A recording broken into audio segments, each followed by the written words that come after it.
नमस्कार. आवाज माझा वृत्तवाहिनीत आपल्या सगळ्यांचं स्वागत. होळीच्या काही ठळक घडामोडींकडे. विरोधी पक्षाच्या भूमिकेचा खासदारांनी केला निषेध. संस्कृती आर्ट फेस्टिवल ठाणेकरांच्या भरघोस प्रतिसादात संपन्न आणि वाहतूक कोंडी फोडण्यासाठी लवकरच काढण्यात येणार अधिसूचना.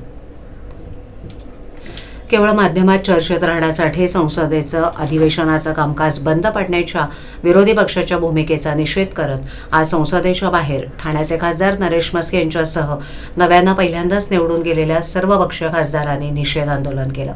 गेल्या 1.5 वर्षात विरोधी पक्षानं संसदेचं कामकाज गोंधळ घालून बंद पाडले. कोणत्याही विषयावर नीट चर्चा होत नसून नवीन खासदारांना आपलं मतदारसंघातील मुद्दे प्रश्न मांडता येत नाहीत. त्यामुळे नवीन खासदारांमध्ये तीव्र नाराजी आहे.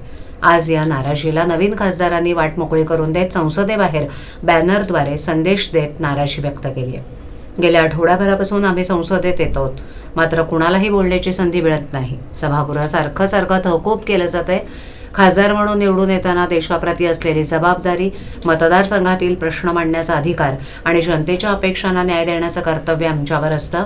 संसदेच्या अधिवेशनात सहभागी होऊन अर्थसंकल्पावर चर्चा करणं, विकास कामांसाठी आवाज उठवणं आणि जनतेच्या प्रश्नांचा पाठपुरावा करणं ही आमची जबाबदारी असते. कारण उद्या मतदारसंघातील नागरिक जेव्हा आम्हाला विचारतील की बजेट अधिवेशनात तुम्ही आमच्यासाठी कोणते मुद्दे मांडले, तेव्हा आम्ही त्यांना काय उत्तर देणार? संसद बंद ठेवून जनतेच्या प्रश्नांना न्याय कसा मिळणार? या अधिवेशनावर देशाचे कोट्यवधी रुपये खर्च होतात. हा नागरिकांच्या कराचाच पैसा आहे आणि तो वाया जाऊ नये ही सर्वांचीच जबाबदारी आहे. पण वारंवार गोंधळ घालून सभागृह चालू न देता देशाच्या पैशाचा अपव्यय केला जातोय. ही गंभीर बाब आहे. विरोधी पक्ष मासळी बाजाराप्रमाणे वातावरण करून सभागृह तहकूब करते.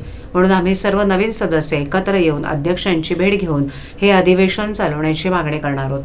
आम्ही कुणाही सोन्याचा चमचा तोंडात घेऊन राजकारणात आलेलो नाही. आम्ही सामान्य जनतेमुळे निवडून आलो आहोत आणि त्यांच्यासाठी काम करण्याचा आमचा हक्क कुणीही हिरावून घेऊ नये. वेगवेगळ्या राज्यातून निवडणुका लढवणाऱ्यांनी मतदारसंघासाठी काय केलं याचं उत्तर देणं गरजेचं आहे. पण संसद वारंवार बंद ठेवणं हा त्यावरचा उपाय नाही. त्यामुळे ज्यांना बोलायचं नाही त्यांनी बाहेर जावं, पण आम्हाला बोलू द्यावं, संसद चालू द्यावी अशी आमची ठाम मागणी आहे, अशी प्रतिक्रिया खासदार नरेश म्हस्के यांनी देत विरोधी पक्षाचा निषेध केलाय. संस्कृती आर्ट फेस्टिवल 2026च्या शेवटच्या दिवशी सुप्रसिद्ध हास्यकवी तसंच लोकप्रिय हिंदी मालिका तारक मेहता का उल्टा चष्मामधील तारक मेहता उर्फ शैलेश लोढा यांच्या उपस्थितीनं संपूर्ण कार्यक्रमाला खास रंगत आली होती. त्यांच्या सूक्ष्म निरीक्षणांवर आधारित विनोद, प्रभावी कविता आणि सहज संवादात्मक शैलीनं प्रेक्षकांना मनमुराद हसवलं. टाळ्यांच्या गजरात त्यांच्या सादरीकरणानं फेस्टिवलचा समारोप संस्मरणीय ठरलाय. यंदाचा संस्कृती आर्ट फेस्टिवल पंढरीची वारी या संकल्पनेवर आधारित असून अतिशय सुंदर, उत्साहपूर्ण वातावरणात आणि ठाणेकरांच्या भरघोस प्रतिसादात पार पडला. दरवर्षी हा फेस्टिवल अधिक व्यापक करण्याचा प्रयत्न केला जातोय आणि त्याचाच एक भाग म्हणून यंदाही अनेक मान्यवर कलाकारांनी आपल्या सादरीकरणातून फेस्टिवलला वेगळी उंची प्राप्त करून दिली. ठाण्याच्या संस्कृतीचं प्रतीक म्हणून ओळख असलेल्या संस्कृती आर्ट फेस्टिवल हा ठाण्याचा सांस्कृतिक वारसा पुढे नेणारा आणि अनेक कलावंतांचं हक्काचं व्यासपीठ ठरतोय. यंदाचा भव्य दिव्य उत्सव यशस्वी करणाऱ्या सर्व कलाकारांचे तसंच संस्कृती आर्ट फेस्टिवलच्या संपूर्ण टीमचं आयोजकांनी मनपूर्वक आभार मानले. पुन्हा पुढील वर्षी एका नव्या संकल्पनेसह आणि नव्या कलाकारांसह संस्कृती आर्ट फेस्टिवल प्रेक्षकांच्या भेटीला येणार असून ठाणेकरांना पुन्हा एकदा समृद्ध सांस्कृतिक अनुभव देण्याचा संकल्प आयोजकांनी व्यक्त केलाय. ठाणे शहराची वाढती लोकसंख्या आणि वाहनांचा विचार करता घोडबंदरपासून वर्तकनगर आणि स्टेशन परिसरात होणारी वाहतूक कोंडी सोडवण्यासाठी महापालिका, वाहतूक शाखा आणि आरटीओच्या समन्वयातून काही निर्णय घेण्यात आले असून आवश्यक वाहतूक बदलांसाठी लवकरच प्रायोगिक तत्वावर अधिसूचना काढण्यात येणार असल्याची माहिती आमदार संजय केळकर यांनी दिली. शहरातील वाढत्या वाहतूक समस्या आणि नियमित होणारी वाहतूक कोंडी यावर उपाययोजना करण्यासाठी आमदार संजय केळकर यांनी 3 हातनाका येथील वाहतूक शाखेच्या कार्यालयात वाहतूक शाखा, महापालिका, आरटीओ आणि नागरिकांच्या प्रतिनिधींची संयुक्त बैठक घेतली. यावेळेला झालेल्या निर्णयांची माहिती केळकर यांनी समाज माध्यमांना दिली. शहरातील घोडबंदर, स्टेशन परिसर, वर्तकनगर, मध्यवर्ती ठाणे इत्यादी विभागात वाढती लोकसंख्या आणि वाहनं यामुळे नियमित वाहतूक कोंडीला नागरिकांना सामोरं जावं लागतंय. अवजड वाहनं, खासगी बसगाड्या, मीटर आणि शेअर रिक्षा यांची अनधिकृतपणे होणारी वाहतूक, बेकायदेशीर पार्किंग, फेरीवाल्यांचं अतिक्रमण यामुळे शहरात विशेषतः घोडबंदर आणि स्टेशन परिसरात वाहतूक कोंडीमुळे नागरिक त्रस्त झालेत. वाहतूक नियंत्रण परिपूर्ण व्हावं यासाठी शहरात 2000 सीसीटीव्ही कॅमेरे बसवण्यात आलेत. मात्र वाहतुकीचं योग्य नियोजन करण्यासाठी वाहतूक शाखेचं मनुष्यबळ कमी पडत असेल तर पुढील अधिवेशनात त्याबाबत मागणी करण्यात येईल असं केळकर यांनी सांगितलं.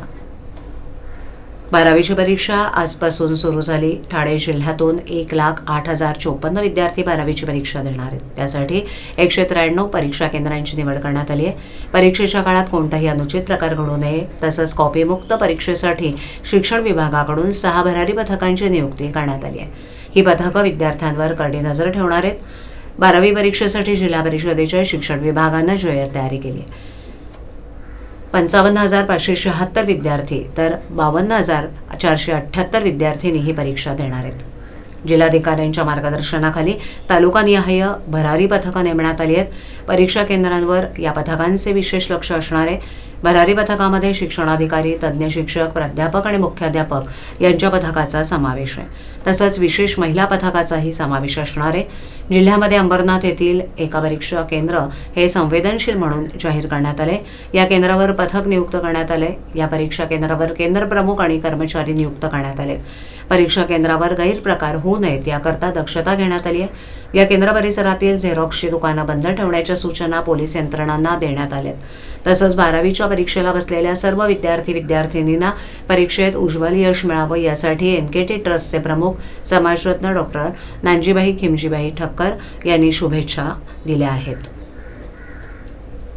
करोना काळात यंदा जनगणना होऊ शकलेली नसल्यामुळे 2011च्या जनगणनेनुसार ठाणे महापालिकेची निवडणूक पार पडली असतानाच आता केंद्र शासनाच्या निर्देशानुसार ठाणे महापालिकेनं जनगणना प्रक्रिया सुरू केली आहे. त्यामुळे 15 वर्षांनंतर शहराची जनगणना होणार आहे. 2 टप्प्यात ही गणना केली जाणार असून यात ऑनलाईनद्वारे नोंदणी होणार आहे. देशात प्रत्येक 10 वर्षांनी जनगणना केली जाते. त्यामुळे देशातील नागरिकांचा अचूक आकडा उपलब्ध होतो. याद्वारे नागरिकांपर्यंत आवश्यक त्या योजना पोहोचवणं शक्य होतं. या लोकसंख्येच्या आधारेच निवडणुकीसाठी प्रभाग रचना तयार करून निवडणुका घेण्यात येतात. संपूर्ण देशात 2011 साली जनगणना झाली होती. त्यामध्ये ठाणे शहराची लोकसंख्या ही 12,61,517 इतकी आढळून आली होती. त्यानंतर 2017 मध्ये पालिकेच्या निवडणुका पार पडल्या. 2017 साली पालिकेची निवडणूक झाली. त्यावेळेला शहराची लोकसंख्या 18 लाखाच्या घरात गेल्याचा अंदाज वर्तवण्यात येत होता. तर आता शहराची लोकसंख्या 26 लाखाच्या पुढे असल्याचं बोललं जाते. 10 वर्षांनी म्हणजे 2021 साली जनगणना होणार होती. मात्र याच काळात करोनाचा संसर्ग वाढला. त्यामुळे जनगणना होऊ शकली नाही. नुकत्याच झालेल्या पालिकेच्या निवडणुकाही 2011च्या जनगणनेनुसार घेण्यात आल्या. दरम्यान केंद्र सरकारनं जनगणना 2027ची घोषणा केली असून त्यासाठी सर्व शहरात जनगणनेची प्रक्रिया सुरू झाली असून अशीच प्रक्रिया ठाण्यातही सुरू झाली आहे. 2 टप्प्यात जनगणनेसाठी ठाणे महापालिका क्षेत्रात एकूण 5,700 प्रगणकांची नियुक्ती करण्यात येणार आहे. प्रत्येक 6 प्रगणकांमध्ये एका पर्यवेक्षक हा नेमण्यात आलाय. एका प्रगणकाला 180 ते 200 नागरिकांची नोंदणी करण्याची जबाबदारी दिली जाणार आहे. जनगणनेपूर्वी पालिकेच्या आरोग्य केंद्राकडे उपलब्ध असलेला जन्म, मृत्यू, कुटुंब नोंदणी आणि इतर लोकसंख्याविषयक डेटा संकलित करून त्याची छाननी केली जात आहे. आरोग्य सेविका या लसीकरण आणि इतर माध्यमातून नागरिकांच्या घरी जातात. त्यांच्याकडे उपलब्ध असलेली माहिती संकलित केली जाणार आहे. पहिल्या टप्प्यात म्हणजेच 1 ते 15 मे या कालावधीत ही कामं केली जाणार आहेत. तर दुसऱ्या टप्प्यात म्हणजे 16 मे ते 14 जून या कालावधीत घरोघरी जाऊन नागरिकांची माहिती नोंदवली जाणार आहे. बेकायदेशीर योजनांमध्ये अशक्यप्राय परताव्याचा आमिष दाखवणाऱ्या टेडब्ल्यूज कंपनीचे मालक समीर नार्वेकर, नेहा नार्वेकर आणि अमित विश्वनाथन बालम या तिघांना येत्या 12 फेब्रुवारीपर्यंत पोलीस कोठडी वाढवून मिळाली आहे. याच दरम्यान फसवणूक झालेल्या 16 जिल्ह्यातील 150हून अधिक गुंतवणूकदारांनी सोमवारी एकत्र ठाण्यात नार्वेकर यांच्या विरोधात निदर्शनं केली. तसंच संबंधित तपास यंत्रणेची भेटही घेतली. यावेळेला आरोपींना न्यायालयात नेल्यावर त्या फसवणूक झालेल्या गुंतवणूकदारांनी ठाणे न्यायालयाच्या आवारात गोंधळ घातल्याचं दिसून आलं. तसंच आर्थिक गुन्हे शाखेच्या पोलिसांनी केलेल्या अहवालाला गुंतवणूकदारांकडून प्रतिसाद मिळत असल्याचंही पोलिसांकडून सांगण्यात आलं.